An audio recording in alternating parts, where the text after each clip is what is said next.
This time on The Gadget Show.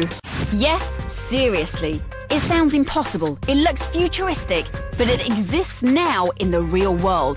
This is the Rhino microcycle, and for its first ever test on British TV, I went to the epicenter of high-tech industry, the San Francisco Bay Area, home of Silicon Valley. Wow, Chris, you made that look so easy. How does this work? Well, it steers like a motorcycle, but it actually balances sort of like a Segway scooter. In what way? Well, there's a balance control that's in the Segway that operates on a little microcontroller that knows where the center of the earth is. Okay. And then when the bike deviates from that and leans forward, it just drives back under that center, so it wants to stay in balance. Where did this design come from? Well, it's actually my daughter's idea. She saw it in a video game. Really? Yeah. She said, "Hey, Daddy, I saw this in a video game. Could you build that?" And it turns out he could, taking a year to build a prototype out of everyday car and motorbike parts. Obviously, I was keen to have a go. Ready for action. Now, apparently, the first time Chris hopped onto his finished microcycle, it just simply worked, and he gracefully rode off. After once experiencing muddy hell on a Segway, I wasn't quite so confident. Wait! It's falling off, run! Here goes. And eventually, like, you'll feel where you can kind of peek your feet up, but don't get ambitious. Right? Have fun.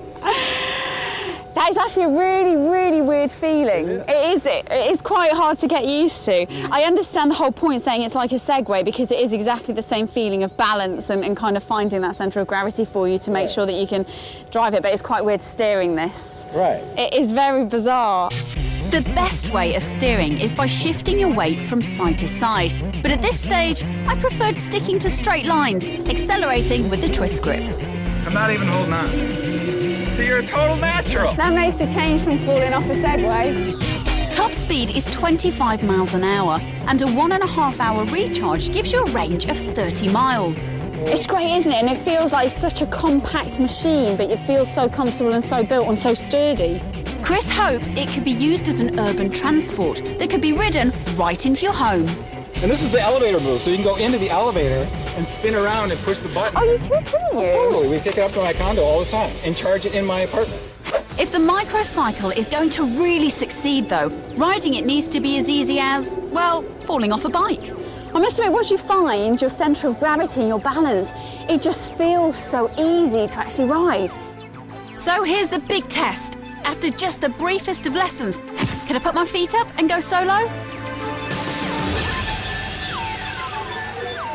Yes!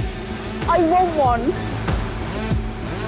The price is expected to be around £3,000, and although more investment is needed to go into full production, the Rhino might be making an appearance in Bruce Willis's next sci-fi blockbuster. But just remember where you saw it first. I seriously can't take the grin off my face. This is one of the best bits of electric tech I've ever ridden.